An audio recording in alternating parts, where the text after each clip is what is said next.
Hello, and welcome to Outnumbered the Podcast. I'm Audrey. And I'm Bonnie. We are experienced moms to a combined total of 19 children. In our weekly episodes, we explore relatable topics using our perspectives of humor and chaos. Tune in for advice and encouragement to gain more joy in your parenting journey.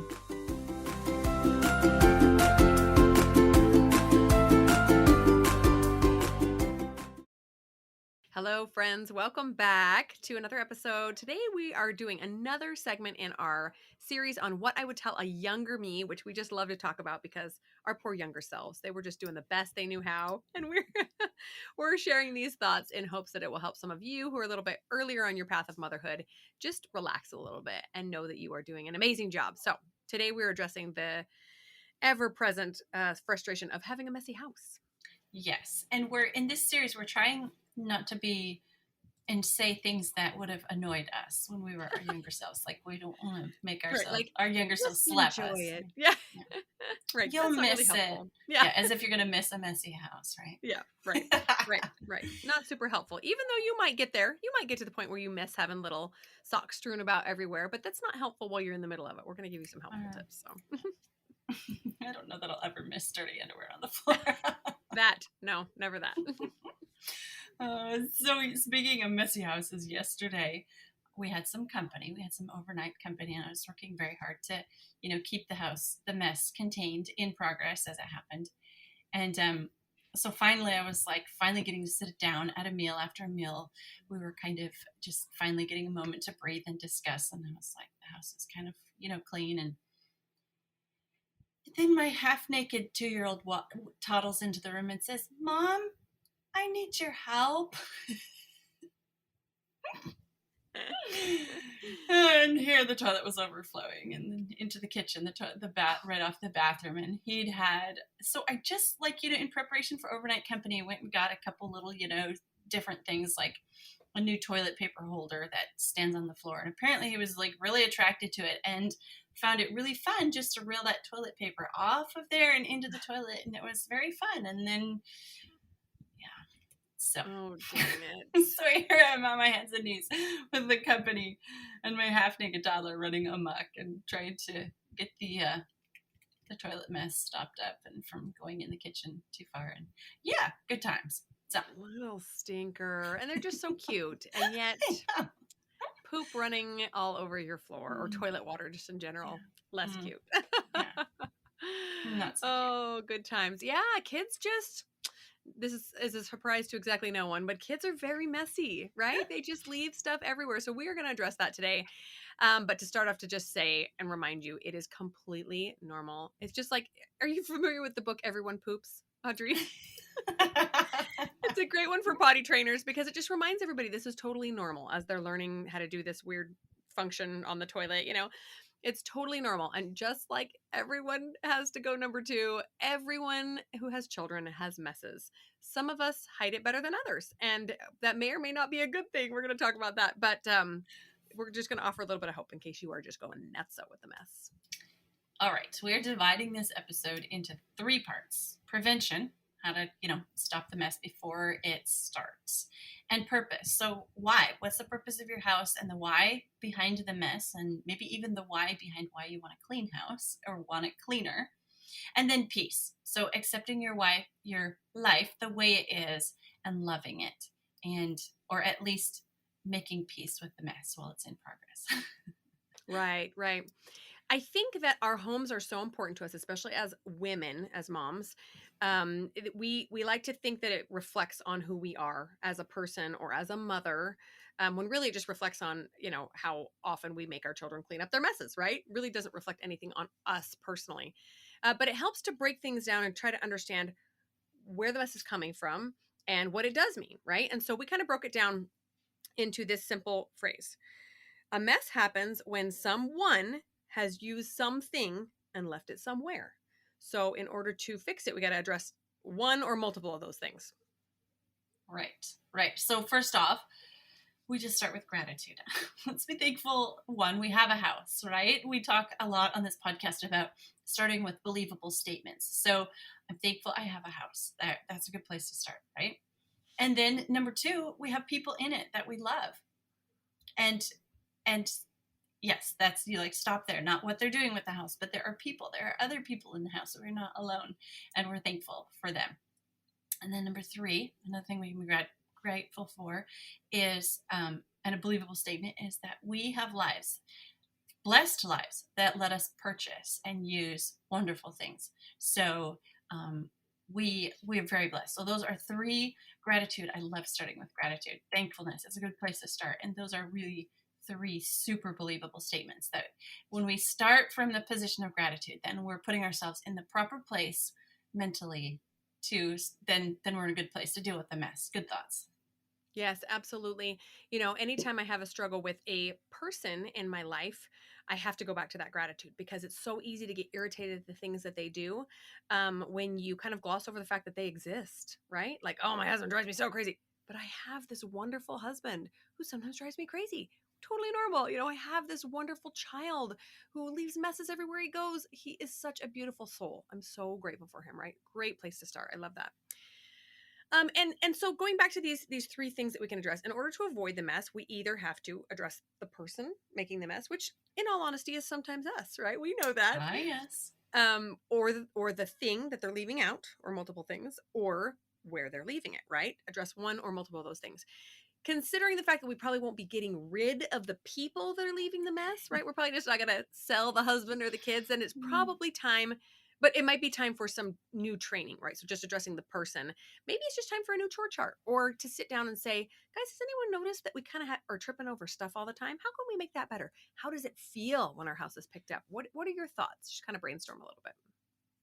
All right. So then when we've gotten ourselves in a place where we're thankful for the people, then we can start addressing the things. Really, that's the easiest to kind of to deal with and manipulate into a better condition.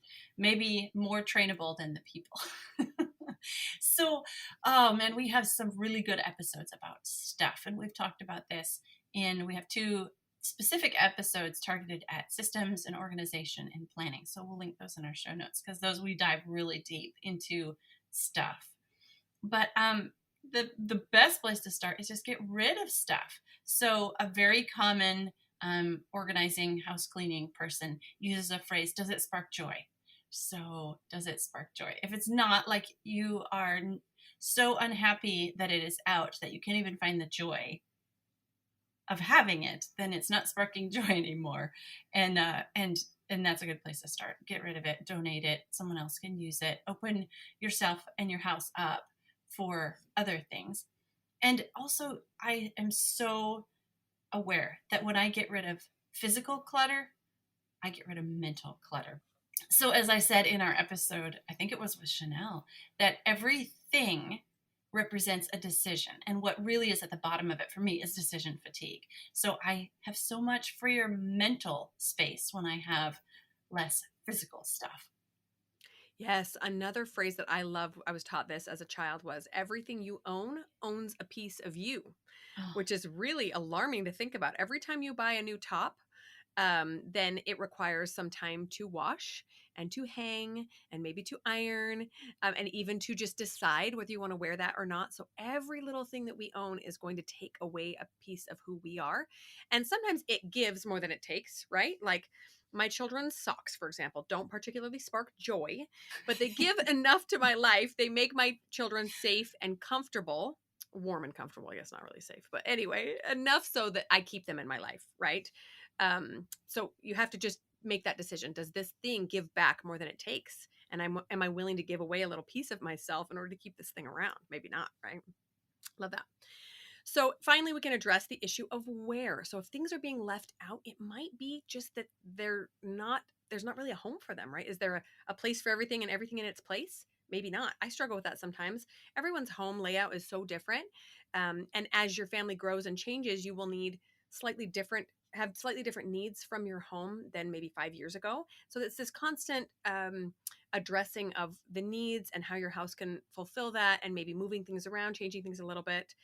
An example that we just went through this week was we have a dedicated schoolroom for our kids to be homeschooled in. It's just an easy place to keep all our books and supplies, and a big table. But it was also where we were storing toys, and it got to be so chaotic because the little ones would be playing while the big ones were doing school, and it was just not working out. And so we decided to dedicate another room that had a different purpose for just toys. And it was a little bit hard for me because I'd already wrapped my head around it being this music room that we were going to do, but it just didn't work out for our current phase of life. So moving that over all of a sudden meant that there was this much better dedicated place for these toys that tended to end up all over the home or underfoot while we were trying to do serious schoolwork. So just be flexible, right? Be willing to change things up if necessary to best suit your stage of life right now. Oh, I love that. That's awesome. We just went through a little bit of reorganization too. And one thing was I attacked the kitchen, and there was a problem like where we were keeping the cups. And so I'll link it in the show notes. I actually got from Magnolia, I got, I think it's called Cups for Days, and you just hang the cups all up on the wall. And it's just so much a better solution Brilliant. for us right now than the other solution that we sort of kind of had. It just wasn't working anymore. But what I love to see is when you make a change organizationally, you really can see the mental effect that it has on kids. Like adults were like, oh my goodness, I just went over here for a cup and now the cups are over here. And this is like, we're like drudgery. And kids are like, oh, Mom, look, everybody who comes in the house, look, the cups are over here on the wall now. And it's like the most exciting thing ever. And all you did was like move the cups like 2 feet, And you can really see the mental effect that it has on kids when Audrey, physical stuff I think changes. you've been spying on us this week because every time we move something over to this room, my kids are like, best day ever. The dollhouse is here now. It's going to be so great. We can play right here. This is magical. Like, it's really fun to see them adjust. And sometimes there's a little bit of kickback, honestly. Yeah. Sometimes we rearrange kids' rooms and they don't like that. Like, oh, I didn't want to share with this person, or I didn't want to put my stuff here. But you do the best you can for the space you have, and hopefully you can get more enthusiasm than pushback. Yeah. Oh yeah, I mentioned it several times, and I'm going to find it and link it for the show notes of this episode. But there is an article that Joanna Gaines wrote about her transition from kind of almost cleaning up as her kids were playing with stuff to realizing that everything needed a place and making a dedicated place where the kids could have their own thing and make their own mess. Yes, yes. That's definitely something I would tell a younger me. Stop cleaning up as they're playing. Just let them make the darn mess and come back later. It's not worth it. Yes. One thing I was thinking of what I would tell a younger me about this is I used to be so animated about the condition of my kids' bedrooms. And that was like a lot of stress to me because I wanted them to keep their bedrooms up to my standard. And then later in life, I have transitioned to like their bedroom is their place to practice their homekeeping. And so I kind of step out, I can shut the door and walk past without seeing the mess. And I think it would have been better both for them and for me, the younger me, not to be stressing so much about the condition of their bedroom, but let that be the place where they get to build their own homekeeping skills. Yes, that's a beautiful thought. I mean, barring significant health hazards, I do go in there occasionally and make sure no one's left a ham sandwich under the bed. I know. But and for children who share bedrooms, that's a real life skill to learn how to cooperate in keeping a space clean. I mean, I don't think I really learned that until college.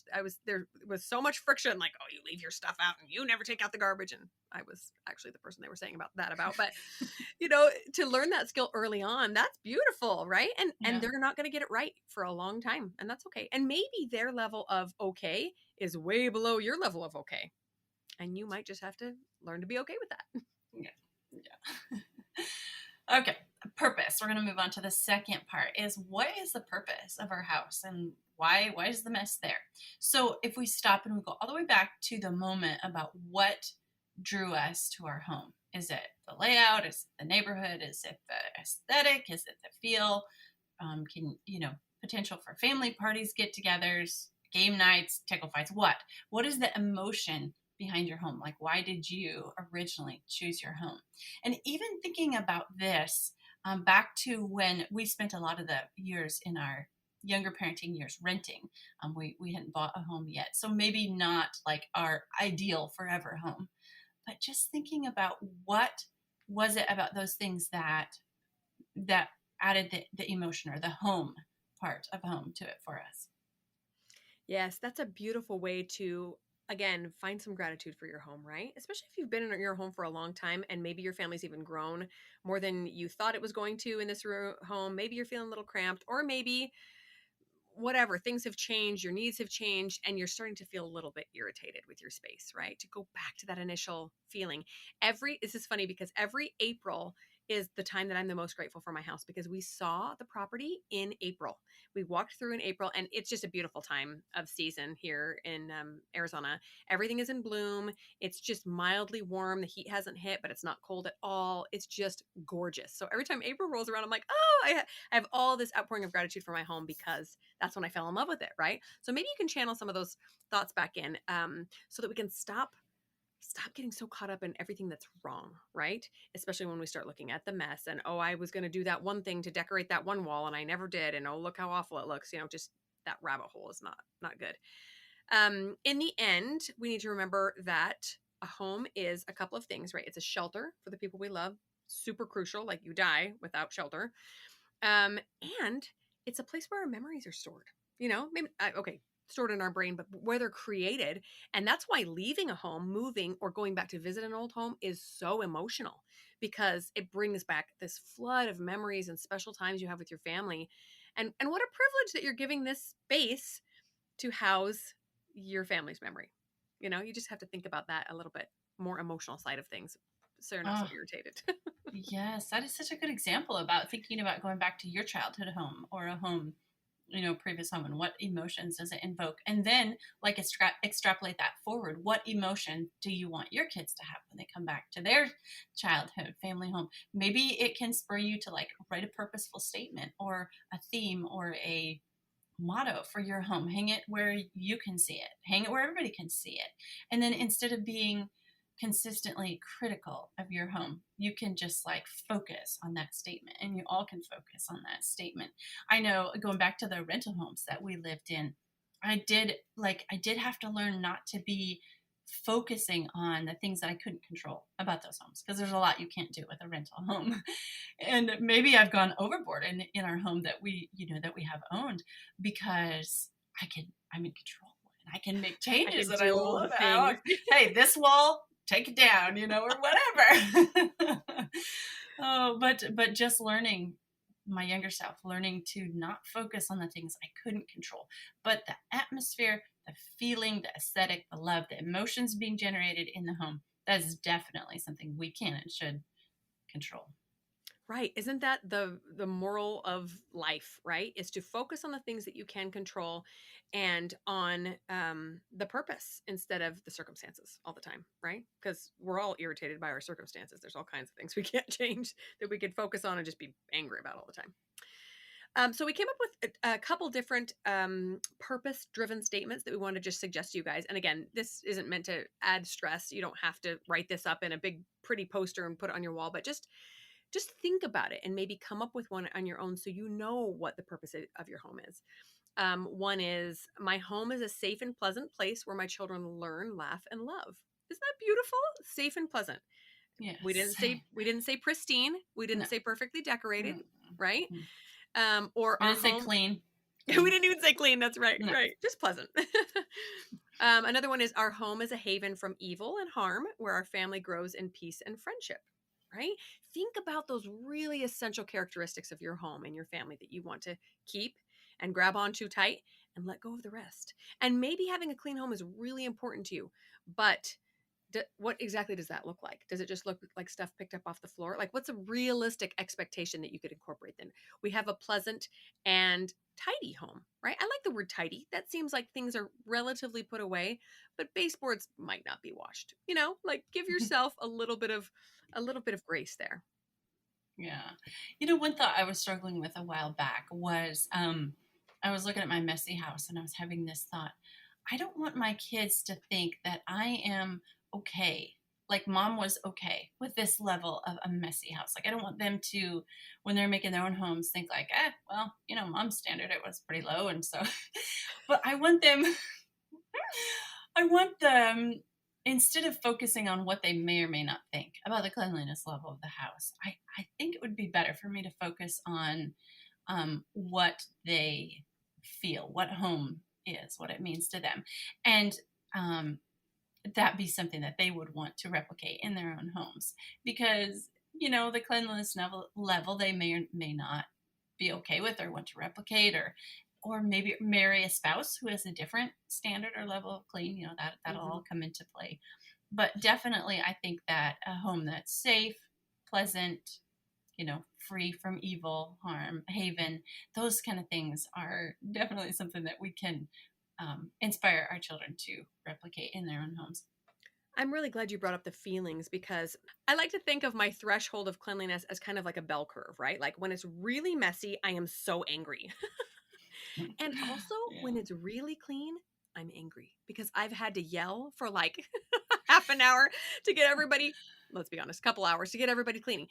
Whereas I think the perfect compromise is somewhere in the middle, maybe about 80% clean, where I'm like maximum happiness potential without forcing us to all get super duper scrubby clean. Does that make sense? Right? Like Yeah. if I just work to this point of my bell curve, then I can maximize my happiness and everyone else's, because everyone's happier when the house is relatively picked up, without going so crazy that then the feelings are altered in my home, right?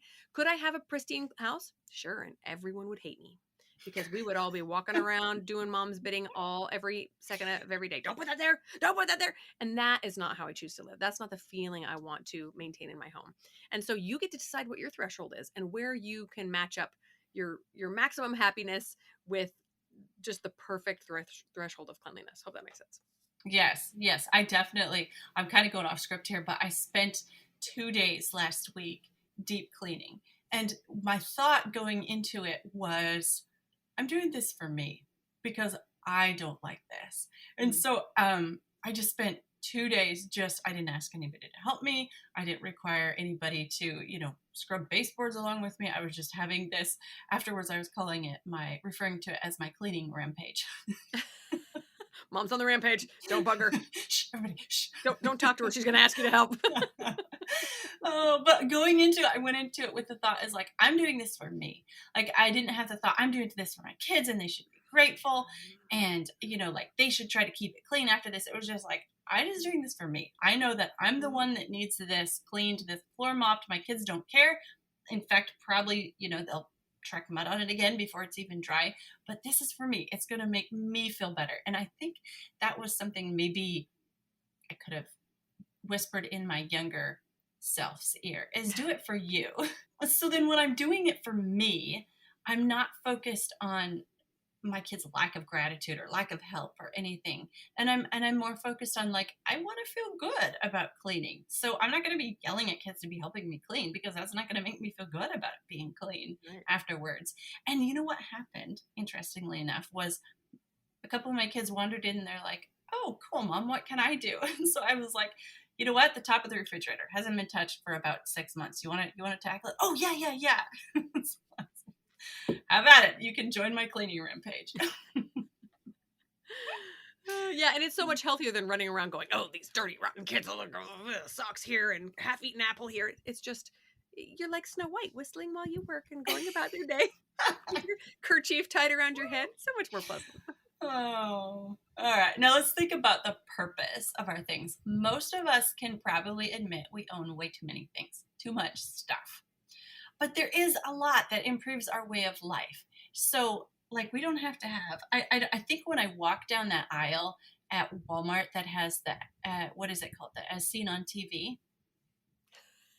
So I don't have a television. So it's very interesting for me to walk down that aisle, because I played this little game like, I've never seen this before.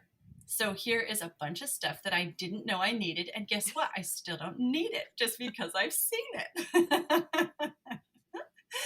It's just my little way of finding a happy medium between too much stuff and not enough. Or, back in the dark age of scrubbing things on my hands and knees because the mop hadn't been invented yet or something. Yes, I want to go back to gratitude and appreciation, right? We have these incredible inventions that make our lives so much better than like the dark ages, as you say, or even just 100 years ago. We have computer mouses mice, whatever. We have ballpoint pens. We have socks, foot gloves, if you listen to our episode with Chanel. We have amazing, incredible clothes that fit our bodies, like so many amazing things. And yet, um, sometimes it gets to be too much, right? So you can start there. You can start from gratitude. Oh my goodness, I'm so grateful that I have this cute little baby onesie that ended up balled up in the corner of the house. Look how cute my baby is. I'm gonna miss this someday. Throw it in the wash, right? To go about doing these things out of gratitude. My kids love to make their paper messes. They get out scissors and just cut little stuff everywhere, and there's just paper scraps everywhere. And it used to just drive me crazy. And I'm like, I love that my children choose to sit and make a paper craft instead of staring at a screen or fighting or whatever else. And it doesn't mean that it's necessarily fun to clean up, but I can approach it more from this attitude of gratitude, and that it all has a purpose, right? Yeah. If the purposes start to seem a little redundant, like you have too many things for one purpose, or okay, your kids actually don't use craft supplies and you have a whole closet full, then maybe it's time to purge. Right, right. One thing I was thinking here that I wish I would have told my younger self is give your children permission, authority, and responsibility to throw things away and get rid of things. When mom is the only person who can make the ultimate decision that, this toy is broken and needs to be thrown away. Oh my goodness. Because that, again, is going back to decision fatigue. It's so many decisions you have to make. If a kid can just, pick up a light bulb, or in our house, it's batteries. Like, you take a battery out, for heaven's sakes, get rid of it if it's not working. Because just give them the authority, the permission, the responsibility of throwing things away. Your toy is broken. Oh, that's too bad. Throw it away. Please don't make me pick it up from under the couch in 3 months and throw it away for you. It doesn't have a leg. It doesn't have a wheel. You can't use it. Please. Right. One side note about this is, if you're struggling with this, a child that doesn't like to let go, we've found a lot of success in giving them containers to fit their things. Like, you have this box for your toys, craft supplies, dolls, whatever it is that seems to overrun everything. When it doesn't fit, you get rid of it. So we've done those with finished craft projects. Actually, everybody wants to keep all their paintings and all their clay creations and everything. It's like, well, this is the little teeny box you get. If it doesn't fit, you get to go through and pull out something that you're maybe less proud of and get rid of that. That is such an empowering thing you can give your children, the capacity to evaluate between possessions and decide what is no longer serving them and what can get passed on. And then they don't become hoarders. Oh, hopefully. All right. And the final step is peace. How can we be more at peace with our messy houses? So, because there is going to be a mess. And I would tell a younger me, not that you're going to miss it someday, but it is going to be over someday. Yeah, just that concept, I think, can be really huge. Sometimes I go to my mom's house, who, no one lives there except my mom, and no little kids and no toddlers making messes until we come over, of course. And I walk in, and sometimes I just think, oh, it'd be so nice if my house always looked like this. And then I like to remind myself, but it does always look like this. And she gets great joy in seeing the kids come over and play with old toys and bring noise, and it is a great thing to remember. But if it's bringing you stress to remember that, then don't worry about that. So it's also important to remember that there are a handful of times when your house will be messier than others. So you can ask yourself if any of these apply to you. It's kind of like a survival time for a messy house, and it's time to just chill a little bit, right? Things like, you have children under the age of 6. That is going to be a messy phase. And I know it sounds like it's going to take forever because, Audrey and I have been in that phase for like 20 years, but it won't last forever. It won't.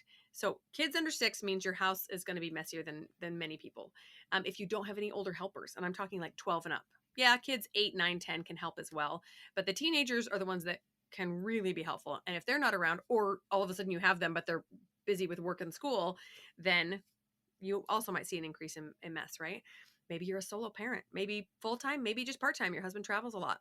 That is going to see an increase of mess as well. Or you have a job, or you're just extra busy. You're helping with a community service thing or something, or any other of those survival times that we talk about, a move, lots of traveling, a new baby, any of those things, a sickness, illness, somebody's in the hospital. Just expect life to get a little bit crazier, a little bit messier, totally normal.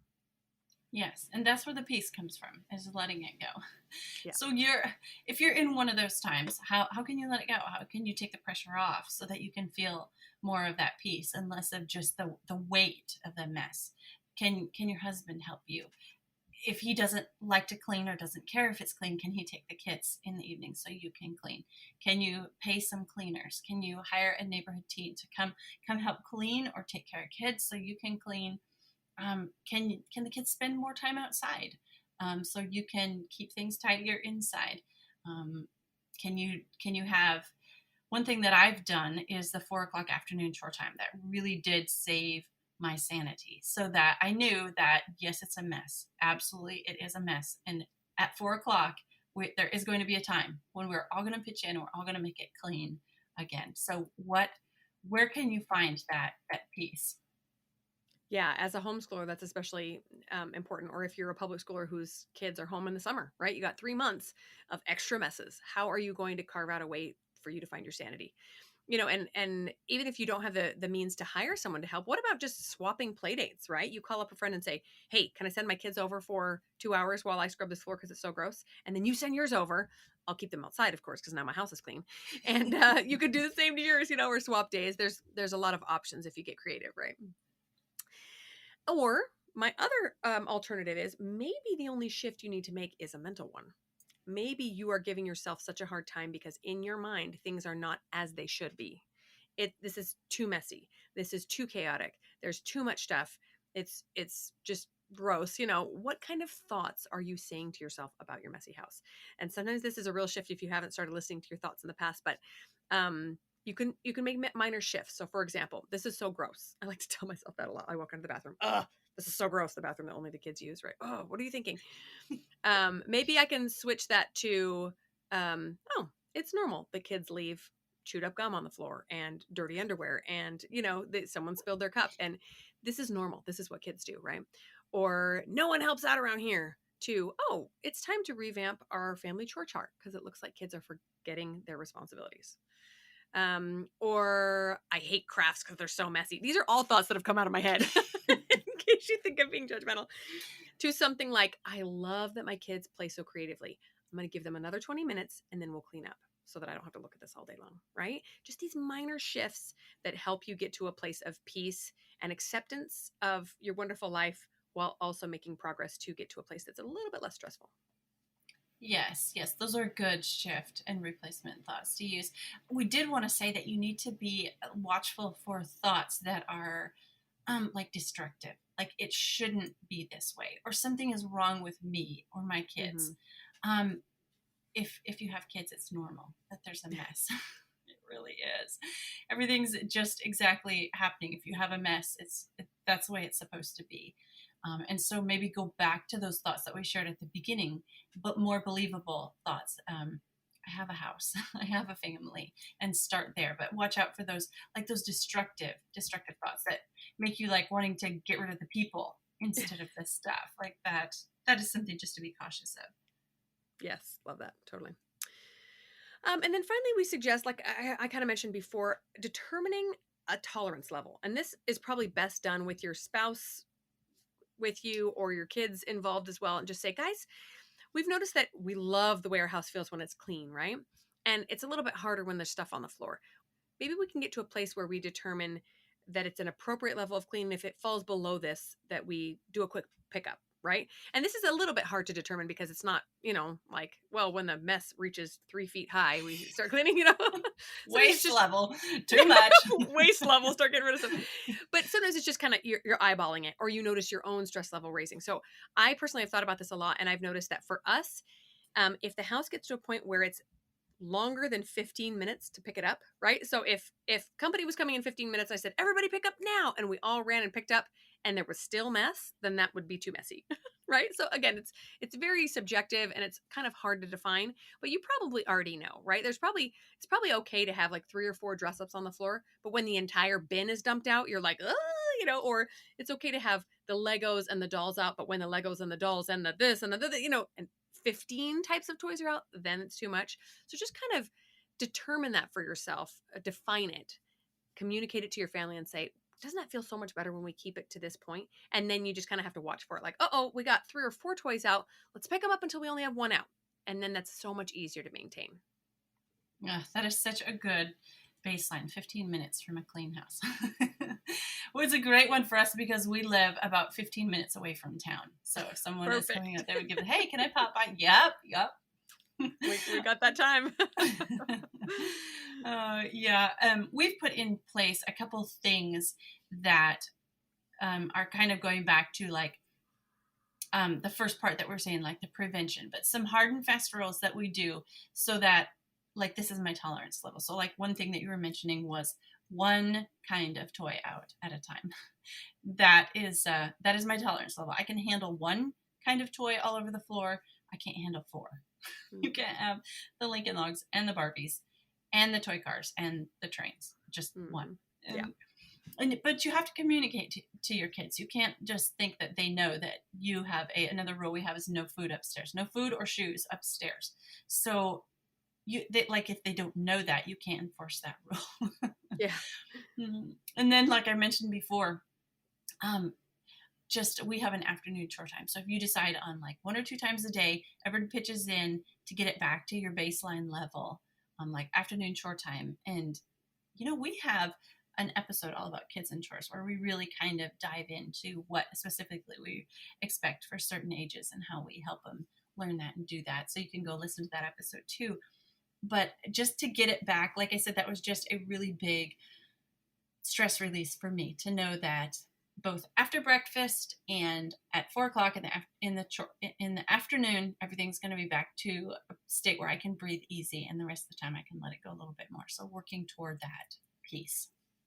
Yes, love that. Finally, we want to wrap up with this thought, you guys. The state of your house has nothing to do with your ability as a mother, your performance as a mother. We talk about this a lot, and we've talked about it quite a bit in episode 160, talking about success as a mom. When we mix those two up, we run the risk of really getting down on ourselves, because our purpose is to mother or father. If you happen to be one of our dads listening, your purpose is to connect and create a relationship with your child. Now, you also have to care for them, which involves shoes and socks and breakfast and all these household related tasks. But when we get off that focus of mothering being a relationship and think that it means how clean our house is, then we're in some dangerous waters. Please remember that your children need you for you. They don't need you as a cleaning lady. That is a very nice way to say what I had to say to my younger self, which was chill, babe. You can't control the mess, but you can control the way that you react and respond to the mess. And so that's what I would tell my younger self. Work on that second part of the control and just let go of the first one. Totally. You guys got this. You're doing a great job. We'll talk to you guys next week. Thanks for listening, friends. Click the link in the show notes to subscribe to our email and never miss another episode. Show us some love by leaving a review on iTunes or sharing the podcast with a friend. Thanks for all your support. We'll talk to you next week.